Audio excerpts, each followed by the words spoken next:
Je m'appelle Kazé Wilhelm. J'ai 34 ans. Et pendant la plus grande partie de ma vie, j'ai été celle qu'on appelait la discrète. La fille qui ne causait pas de problème, qui avait appris très tôt à se faire petite pour laisser passer les tempêtes des autres. Si vous m'aviez demandé il y a un an à quoi ressemblait l'amour de mes parents, j'aurais répondu, fiable en théorie, conditionnel en pratique. Je n'avais simplement pas encore les mots pour le dire. Une semaine avant l'anniversaire de mon fils, mon père m'a envoyé un message, on ne peut pas venir cette année. L'argent est serré. Pas d'émoji, pas d'excuses, juste un point. J'ai montré le message à mon compagnon Daniel pendant qu'on finissait la liste de la fête, appuyé contre le plan de travail. Nous avions déjà prévu quelque chose de simple, un parc, 2 tables pliantes, des ballons du magasin à $1 et un gâteau au chocolat avec le prénom d'Eli écrit d'une main un peu tremblante. Eli a 10 ans, il est gentil, concret, réfléchi d'une manière qui donne envie de rendre le monde plus doux autour de lui. Il avait dit qu'il n'avait pas besoin de cadeaux. Il voulait juste que ses grands-parents soient là. J'ai envoyé un message à ma mère séparément, lui disant de venir quand même, argent ou pas. Venez juste. Le café est pour moi. Elle a répondu par un pouce levé. La forme d'amour la plus paresseuse. Daniel m'a observé, penché sur mon téléphone. Ça va? Ça va. J'ai menti, parce que c'est une langue que je maîtrise couramment. À l'intérieur, quelque chose a gratté ce nerf tendu entre l'espoir et le soupçon. L'histoire de mes parents ne sonnait pas juste, mais les douter, c'était encore un blasphème. Le matin de l'anniversaire d'Eli est arrivé avec un soleil qui semblait forcé. Eli, assis à table avec son bol de céréales, balançait ses pieds, se demandant s'il devait emmener sa trottinette au parc, comme s'il négociait un traité de paix. Trottinette ou ballon de foot, maman? Les deux, ai-je dit en lui ébouriffant les cheveux. On se débrouillera.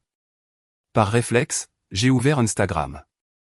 Laura, ma sœur aînée, était en direct. Laura fait des directs comme d'autres respirent. J'aurais dû passer mon chemin. J'aurais dû m'épargner, mais j'ai cliqué. L'écran s'est ouvert sur un chaos de couleurs primaires. Un château gonflable géant, rouge et bleu comme un hématome qui crie. Des enfants hurlaient de joie sous l'effet du sucre. La caméra a bougé avant de se fixer sur une table débordant de cupcakes ornés de personnages de dessins animés. Un magicien en gilet à paillettes mélangeait des cartes. Un clown ajustait une épée en ballon.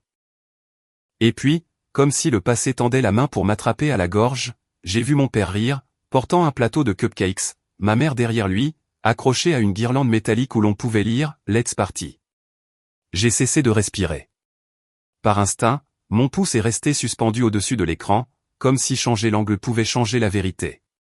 Eli s'est approché, son épaule chaude contre la mienne. C'est mamie et papy? Oui, ai-je dit. Le mot m'a brûlé la gorge comme une gorgée de glace. Il est resté silencieux un instant, puis plus doucement, ils n'ont pas besoin de moi. Je fixais la lumière de l'écran, la fête qui se déroulait sans nous, contre nous. Ils devraient, ai-je répondu d'une voix lointaine. Daniel a levé les yeux du panier de pique-nique qu'il rangeait. Il a vu mon visage, n'a rien demandé, a juste refermé le couvercle calmement, comme il le fait quand les tempêtes approchent. Silencieux, solide, port sûr. J'ai posé le téléphone face contre table. Tout ce que j'entendais, c'était le battement creux de mon pouls dans mes oreilles. Je revoyais sans cesse le message de mon père, l'argent est serré, contre le sourire peint du clown et la structure gonflable qu'on réserve des semaines à l'avance. Pas de colère, pas encore. Quelque chose de plus froid.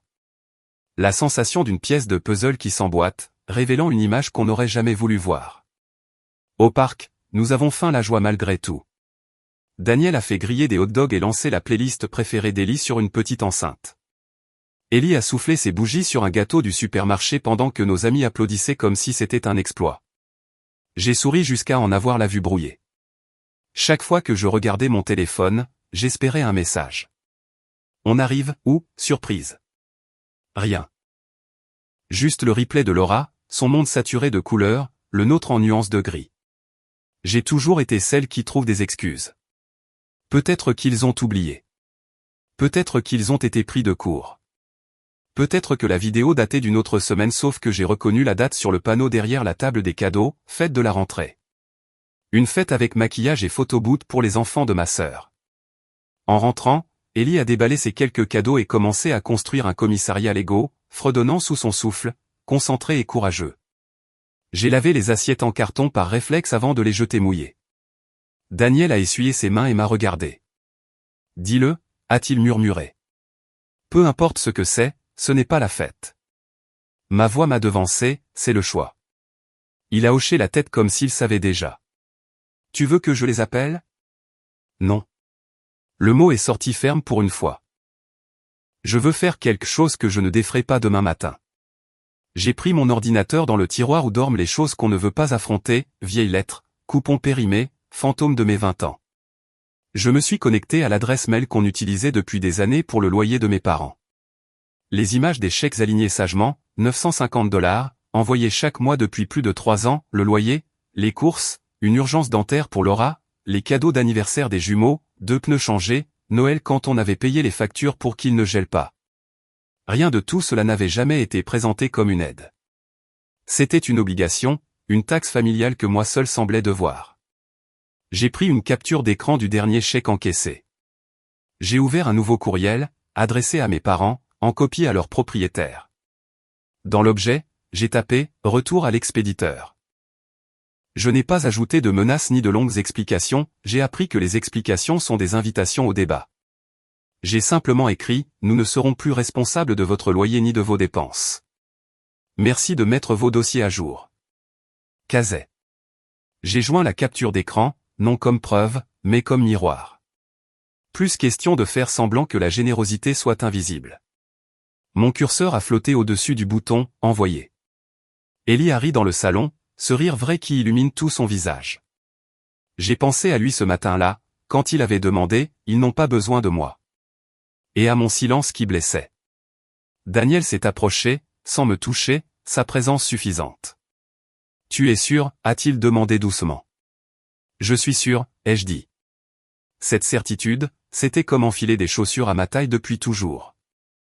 J'ai cliqué sur « Envoyer ». Rien ne s'est passé pendant une longue minute. L'air de la pièce semblait s'élargir, comme s'il atteignait enfin des zones longtemps privées d'oxygène. J'ai refermé l'ordinateur et l'ai remis dans le tiroir. En dessous reposait une vieille clé en laiton, sur un ruban bleu, le double que mes parents avaient de notre porte d'entrée, donnée quand Ellie était bébé, pour les urgences. Je ne l'avais jamais redemandé. C'était là mon erreur. Je suis allé jusqu'à la porte et j'ai fixé le verrou. Un souvenir est remonté, moi à 22 ans, ma mère insistant pour garder la clé, afin qu'on soit plus connectés, mon père hochant la tête comme un juge signant un accord. J'avais dit oui, parce que je ne savais pas encore dire non. Cette fois, j'ai fait glisser la chaîne sur le cadre, un petit bruit plus fort qu'un discours. Le soir, Ellie m'a demandé si papy et mamie viendraient demain. Je lui ai dit la vérité. Pas demain, mon cœur. D'accord, a-t-il répondu trop bravement. Il a levé la carte qu'il avait faite pour mon père, des cœurs au crayon, tordus et magnifiques. On peut la garder quand même ? Bien sûr. Je l'ai rangée dans le tiroir de ma table de nuit comme une relique, comme un avertissement. Mon téléphone a vibré, un cœur de ma mère sous la photo du gâteau d'Ellie. Aucun mot. Juste le geste le plus petit possible, celui qui vous oblige à lui prêter un sens. Je me suis couché avec le poids de la journée derrière les yeux. Daniel a passé un bras autour de ma taille. J'ai écouté le silence de la maison, le ronronnement du réfrigérateur, la respiration régulière d'Ellie, le chuchotement des feuilles dehors. Ce silence que je détestais autrefois commençait à ressembler à la première chose honnête depuis longtemps. Le lendemain matin, à 9h02, les coups ont commencé. Pas un toc-toc poli de voisin, pas le bruit bref d'un livreur. Un martèlement insistant, de quelqu'un convaincu que son besoin valait plus que nos limites. Daniel était déjà dans le couloir avant que je me lève. Les coups ne se sont pas arrêtés. Puis un son que j'ai reconnu jusqu'à la moelle, du métal contre du métal. Une clé tournant dans notre serrure. La porte a tremblé, tiré violemment jusqu'à la chaîne, un cliquetis sec. La chaîne a tenu. Silence. Puis la voix de mon père, plate, insistante, Kazay, ouvre. Il faut qu'on parle. Daniel m'a regardé. J'ai hoché la tête. Mon cœur battait comme un animal pris au piège, mais mes pieds étaient stables. J'ai attrapé ma robe de chambre, serré la ceinture 2 fois, et marché vers la porte. Cette fois, c'est moi qui déciderai jusqu'où elle s'ouvrirait. Cette fois, je n'expliquerai rien. Cette fois, la chaîne resterait. La poignée a bougé encore, la chaîne a vibré comme le rappel de toutes les limites que je n'avais pas su garder. La voix de Daniel, calme, vous devez partir. Mon père l'a ignoré. Kazay, on ne va pas faire ça. Ouvre la porte. Tu ne peux pas juste, sa phrase s'est éteinte dans un soupir frustré. Puis la voix de ma mère, plus douce, tremblante comme quand elle cherchait la pitié, chérie, s'il te plaît, parlons. On a apporté le petit déjeuner. Je suis resté là quelques secondes, les pieds sur le carrelage froid qui manquerait. Puis j'ai fait glisser la chaîne et entrouvert la porte. Il paraissait plus petit que dans mes souvenirs, mais pas désolé. Ma mère tenait une boîte à pâtisserie rose comme une branche d'olivier, son rouge à lèvres légèrement effacé par la nervosité. Les yeux de mon père glissèrent au-delà de moi vers Daniel, qui se tenait à quelques pas en arrière, les bras croisés, silencieux mais prêt. L'air dehors sentait la rosée dans le déni. Pourquoi mentir, ai-je demandé. Pas de bavardage, pas de bonjour. Mon père cligna des yeux, décontenancé. Ce n'était pas un mensonge. Pas exactement. Juste un mauvais timing. On ne voulait faire de mal à personne. Mauvais timing? Ma voix se brisa sous l'incrédulité. Vous avez dit ne pas pouvoir vous le permettre, puis vous avez organisé une fête foraine. Le ton de ma mère se durcit, le masque tombant. Ce n'était pas une fête foraine, juste une petite chose pour les enfants avant la rentrée. Laura voulait de l'aide. Et tu l'as donnée, ai-je terminé, comme toujours. Elle tressaillit. Mon père se redressa, cherchant à reprendre le contrôle. Ne recommence pas. Tu as toujours eu un toit sur la tête, un bon mari, un bon travail. Ta sœur, elle, a du mal. Ce n'est pas pareil. J'ai ri, mais le son était étrange à moitié un sanglot. Tu veux dire qu'il est plus facile de prendre à celle qui ne demande jamais rien. Il fronça les sourcils. Ce n'est pas juste. Je m'approchai, bloquant à moitié la porte de mon épaule. Tu as raison. Ce serait juste que vous soyez venu quand votre petit-fils vous a appelé. Ce serait juste de ne pas mentir à propos de l'argent tout en encaissant les chèques qu'on vous envoie chaque mois. Pour la première fois, ma mère parut nerveuse. On ne pensait pas que tu en ferais toute une histoire, murmura-t-elle. Ce n'était qu'une fête. Une fête, ai-je répété calmement. Tu as manqué son anniversaire, papa. Il m'a demandé si tu n'avais plus besoin de lui. Quelque chose passa dans les yeux de mon père, peut-être la culpabilité, mais il détourna trop vite le regard pour en être sûr.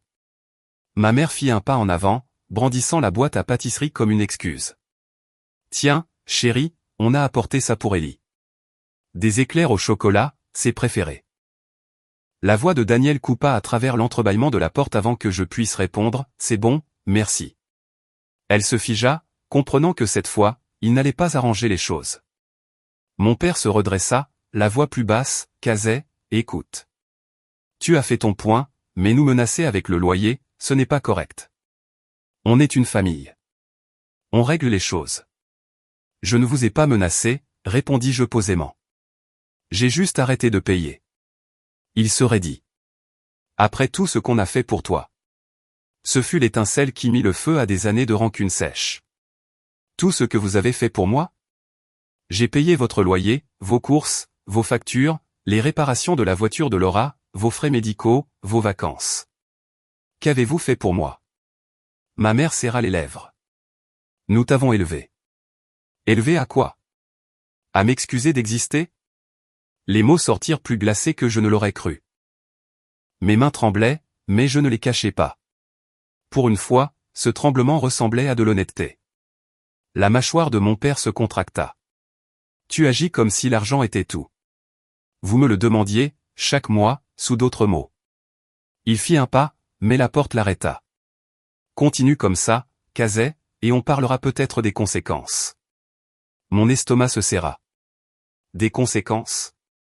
Il me regarda droit dans les yeux. Le testament. Daniel s'avança d'un pas, la voix basse mais ferme. Vous devriez partir. Mon père hésita, partagé entre la fierté et la peur. Ma mère chercha mon regard, presque suppliante. Tu réagis trop fort, ma chérie. Ce n'est pas une raison de briser la famille. Elle l'est déjà, dis-je. Vous ne l'avez juste pas remarqué tant que je payais encore pour la recoller. Silence. Celui qui fait mal à respirer. Finalement, mon père souffla, très bien, si c'est ce que tu veux. Il tourna les talons, marmonnant, c'est ridicule. Ma mère resta un instant de plus. Ta sœur va être bouleversée. C'est une adulte. Elle gérera. Sa bouche s'ouvrit comme pour protester, mais rien ne vint. Elle suivit mon père, la boîte toujours intacte. Je refermai la porte. Le déclic de la serrure résonna comme un point final. Daniel m'enlaça par derrière avant que la montée d'adrénaline ne retombe. « Ça va » murmura-t-il. « Non » répondis-je honnêtement, « mais ça ira. » Nous restâmes ainsi un moment, écoutant le bruit étouffé de leur voiture s'éloignant. Quand le silence retomba, je fis glisser la chaîne du verrou en place. Le son était doux, presque poli, mais il tonna dans ma poitrine. Ce soir-là, Ellie dessina un dessin de nous trois, de petits bonshommes tenant des ballons. Il me le tendit fièrement.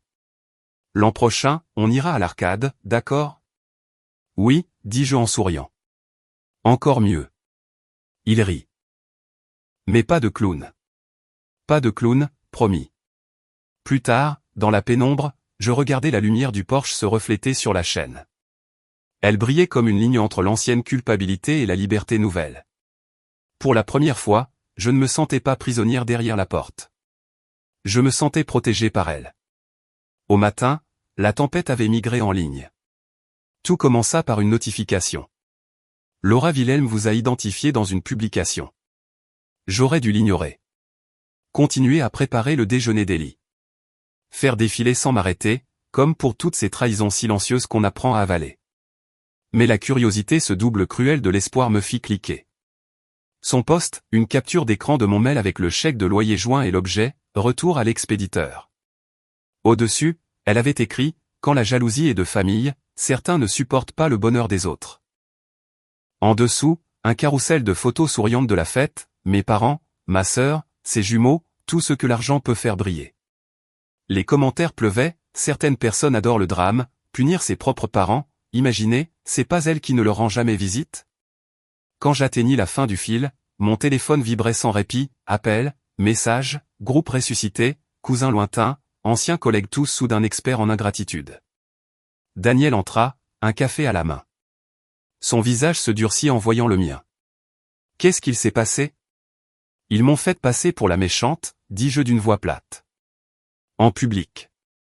Il posa la tasse et s'approcha, lisant le poste. Tu veux que je l'appelle? Non, répondis-je calmement. Je veux voir jusqu'où ils iront. L'écran se ralluma, message de ma tante, de l'épouse de mon oncle, de la sœur de ma mère. La plupart commençaient pareil, ce n'est pas comme ça que ta mère t'a élevé, ou, la famille doit rester unie. Je mis chaque discussion en sourdine sans répondre. Le silence n'était plus une faiblesse. C'était une armure. Mais un message m'arrêta net, un simple texte de tante Milly, la sœur aînée de mon père, tu as bien fait, Kazay.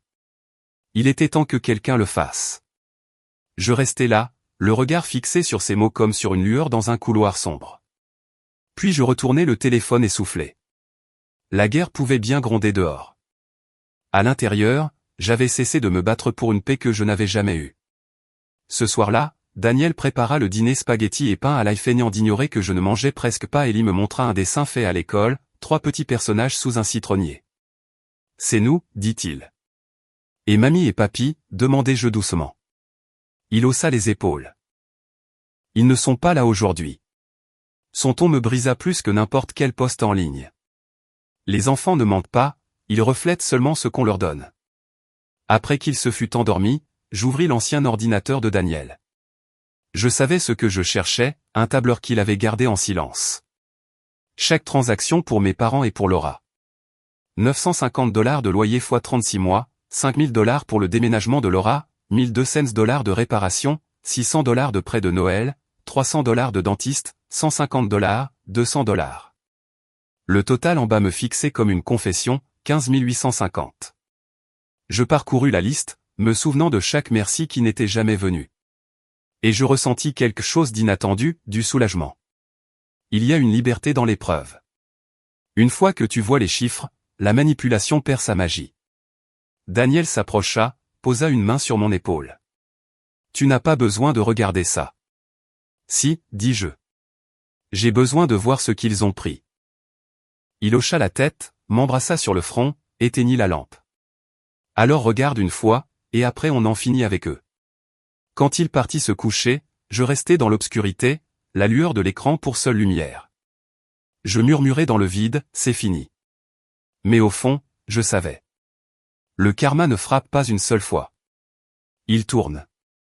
Elle avait écrit un autre message, je n'ai plus de sœur. J'en ai fini d'être punie pour avoir été heureuse. Sans mention, j'aime, des cœurs, des commentaires du type « fier de toi, tu as su poser des limites ». L'un d'eux disait simplement « limite ». Le même mot qu'ils avaient autrefois utilisé comme une arme contre moi. Ce soir-là, je me suis assise sur le sol de la salle de bain, pleurant en silence pendant que le robinet coulait assez fort pour couvrir le bruit. Je ne pleurais plus pour eux. Je pleurais la version de moi qui croyait encore qu'ils finiraient par me choisir si je les aimais un peu plus. Quand j'ai ouvert la porte, Daniel était assis dans le couloir, des menus de plats à emporter étalés sur ses genoux. « Pizza ou chinois ?» a-t-il demandé doucement. « Chinois » ai-je répondu, en souriant à travers mes larmes. Il a souri aussi, comme si cela suffisait. Après le dîner, j'ai sorti d'un placard un vieux dossier rempli de reçus, de photocopies et d'une enveloppe d'il y a des années. À l'intérieur, un billet délavé, une reconnaissance de dette écrite par Laura au stylo rose, 5000 $, pour le déménagement. On rembourse dans 1 an. 7 ans avaient passé. J'ai tenu le papier à la lumière jusqu'à ce que mes mains cessent de trembler, puis je l'ai plié soigneusement avant de le glisser à la poubelle. Parfois, la clôture n'est pas une porte qui claque, c'est une vieille promesse qui se froisse doucement dans vos mains. En éteignant la lumière, j'ai croisé mon reflet dans la vitre sombre, fatigué mais stable. Pour la première fois, je ne ressemblais plus à quelqu'un qui attend que sa famille l'aime. Je ressemblais à quelqu'un qui apprend enfin à s'aimer. Et dans ce calme, j'ai presque entendu la prochaine tempête se former, douce, lointaine, inévitable. Parce que la paix a toujours un prix. Et le mien n'était pas encore payé. Le vendredi matin est arrivé trop silencieux, un silence chargé, comme si le monde retenait son souffle avant de dire quelque chose que vous n'aimeriez pas entendre. Je buvais ma 2e tasse de café quand un courriel est arrivé, avis sur Jean Loyer en retard. Ce n'était pas du spam, il venait de notre propriétaire, Polymet Ferme. 2 mois de retard. Il avait été indulgent, mais sans paiement, il serait contraint de donner un avis d'expulsion. Ma main s'est crispée sur la tasse. L'ironie avait un goût amer. Ils étaient restés 2 mois sans rien dire, sûrs que j'interviendrais quand l'avertissement tomberait. En 1 heure, les appels ont commencé, d'abord mon père, puis ma mère, puis des numéros inconnus, sûrement des cousins enrôlés dans leur campagne de culpabilisation. Je les ai laissés sonner jusqu'à ce que le bruit devienne un fond sonore. Daniel est entré du garage, les mains pleines de graisse après avoir réparé le vieux vélo d'Ellie. « Ça va ? » ?»« Ça dépend de ta définition. » Je lui ai montré l'email. Il l'a lu, la mâchoire serrée. « Et j'imagine qu'ils ne t'en ont pas parlé ? » J'ai hoché la tête. « Pas encore, mais attends un peu. » Comme par magie, le téléphone a sonné de nouveau, « Maman. » J'ai laissé faire la messagerie, puis un appel sans numéro. J'ai soupiré et répondu. Cazet, sa voix tremblait, calculée. « Qu'y a-t-il, maman ? » Nous ne voulions pas t'embêter, mais ton père et moi avons un petit souci. Le propriétaire. Je sais, il m'a écrit. Silence. Tu comprends, c'est difficile. Ta sœur a des problèmes et on aide avec ses jumeaux. Donc je dois t'aider à aider tout le monde. Silence. Puis le ton a changé, la culpabilité devenue manipulation. Tu nous dois bien ça, Cazet, pour tout ce qu'on t'a donné. Mon estomac s'est glacé. Tu veux dire la nourriture et un toit ? Ça s'appelle être parent, pas faire un prêt. Sa voix s'est durcie. Ne me parle pas sur ce ton. Tu as changé. J'ai grandi. C'est différent. Elle a repris, plus vite, désespérée. On te remboursera, je te le jure. Couvre juste ce mois-ci. Maman, ce n'est jamais juste une fois. C'est chaque fois. Chaque excuse. J'en peux plus. Elle s'est mise à pleurer, vrai ou faux, impossible à dire. Tu regretteras. Une famille ne tourne pas le dos comme ça. Je ne tourne pas le dos, j'ai juste arrêté de m'agenouiller. Elle a raccroché. J'ai gardé le téléphone à l'oreille, le bourdonnement monotone résonnant comme une ligne plate. Daniel s'est approché, m'a pris doucement le téléphone. Assez. Ils ne sont pas ta responsabilité. C'était ma famille. Ça l'est encore, mais plus ton fardeau. Il a sorti notre dossier d'épargne, celui qu'on remplissait lentement depuis des années. C'est suffisant, a-t-il dit en encerclant un chiffre. On peut acheter une maison. Nouveau quartier, nouveau départ. L'idée est tombée comme un rayon de soleil à travers le brouillard. Ce soir-là, pendant qu'Ellie coloriait, on a regardé des annonces. C'était irréel. Après des années à sauver les autres, on préparait enfin quelque chose pour nous. Mais la nuit, impossible de dormir. La culpabilité fait plus de bruit que la raison. En cuisine, un verre d'eau à la main, j'ai vu une pile de courriers. Une enveloppe manuscrite, sans adresse. L'écriture de mon père. À l'intérieur, une page, sans date ni salutation, nous l'avons choisie parce que tu étais forte. On savait que tu survivrais sans nous. Elle, non. Je ne demande pas pardon. Tu as grandi dans le silence. Nous étions égoïstes.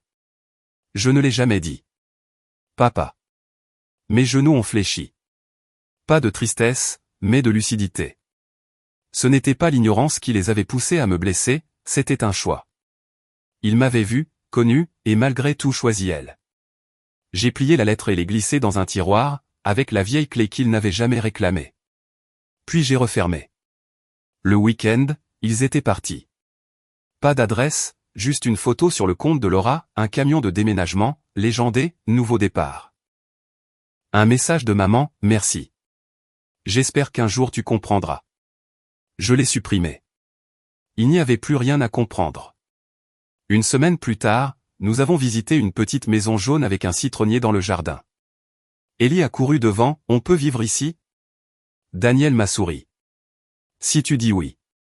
J'ai hoché la tête. Ce « oui » m'appartenait enfin. En repartant, Ellie accueillit un petit citron vert. Garde-le, maman. Pour la chance. Je l'ai mis dans ma poche. Il était lourd, réel, vivant. Le vendredi, notre offre a été acceptée. Ellie m'a sauté dans les bras, on peut emmener les Legos. Tous. Rien laissé derrière. Ce soir-là, j'ai regardé par la fenêtre de notre ancienne maison une dernière fois. La clé, toujours dans le tiroir, brillait sous le lampadaire. Je l'ai laissé la vestige d'un accès qu'il ne méritait plus. La liberté n'arrive pas toujours avec des feux d'artifice. Parfois, elle se glisse discrètement, sous la forme de papier signé et d'un citronnier. Et ce silence-là, enfin, ressemblait à la paix. 2 semaines après notre installation, la paix devenait presque normale. Ellie passait ses après-midi à planter des carottes, Daniel peignait à nouveau dans la véranda, et moi j'écrivais des petits textes sur la sérénité, un mot que j'apprenais encore. Mais la paix, je l'ai compris, finit toujours par te tester. Un mardi soir, on a frappé à la porte. Lentement, faiblement, familièrement. Daniel a regardé par le Judas, sa voix basse, c'est eux. Mon cœur est resté calme. Je m'en occupe. En ouvrant, je les ai vus, mes parents, Laura, et ses jumeaux. Fatigués, défaits, vidés de leur fierté. Derrière eux, un vieux SUV plein de cartons. On n'avait nulle part où aller, dit maman. Les yeux de Laura étaient rouges mais secs. Le garde-meuble a augmenté les prix. La crèche appelle sans arrêt. Je ne savais plus quoi faire. Un instant, j'ai vu en elle l'enfant apeuré qu'elle avait été. Puis je me suis rappelé sa publication, je n'ai plus de sœur. Ce souvenir est devenu mon armure. Vous n'auriez pas dû venir, ai-je dit calmement. Tu sais pourquoi. Mon père s'est avancé, on ne demande pas grand-chose, juste quelques semaines. Vous avez eu des années, ai-je répondu. Il a voulu répliquer, mais maman a posé la main sur son bras, s'il te plaît. Les enfants ont besoin d'un endroit sûr. Derrière eux, un des jumeaux serrait une peluche borgne. Ma poitrine s'est serrée, mais je n'ai pas bougé. La compassion et les limites ne s'excluent pas, même si la famille aime prétendre le contraire. Daniel est venu se placer à mes côtés. Pas entre eux et moi. Juste à mes côtés. S'il te faut appeler un refuge ou demander de l'aide, dit-il d'un ton égal, nous pouvons te donner des numéros, mais tu ne peux pas rester ici. Le visage de Laura se tordit, moitié excuse, moitié ressentiment. Tu ne comprends pas ce que c'est, Casey. Je la regardai droit dans les yeux. Tu as raison. Je n'ai jamais eu le droit de m'effondrer. Il fallait que je continue, parce que quelqu'un avait toujours besoin d'être sauvé. Souvent toi. Elle tressaillit, puis murmura, je suis désolé. Je la crus, mais pas assez pour rouvrir la porte. J'efface la dette, dis-je, pas les dégâts. Ma mère se mit à pleurer. Mon père se détourna, feignant de ne rien entendre. Laura hocha lentement la tête, vaincue. Ils ramassèrent leurs cartons, leur fatigue et leur silence. Avant de monter dans la voiture, Laura se retourna. Tu ne nous aideras vraiment pas? Je sortis sur le perron, la lumière vacillante entre nous. Je l'ai déjà fait, pendant des années. Maintenant, je m'aide moi-même. La porte se referma doucement derrière moi. Pas de claquement, pas de cri, juste le bruit discret de la faim qui s'installe comme de la poussière. Par la fenêtre, je les regardai partir jusqu'à ce que les feux arrière disparaissent.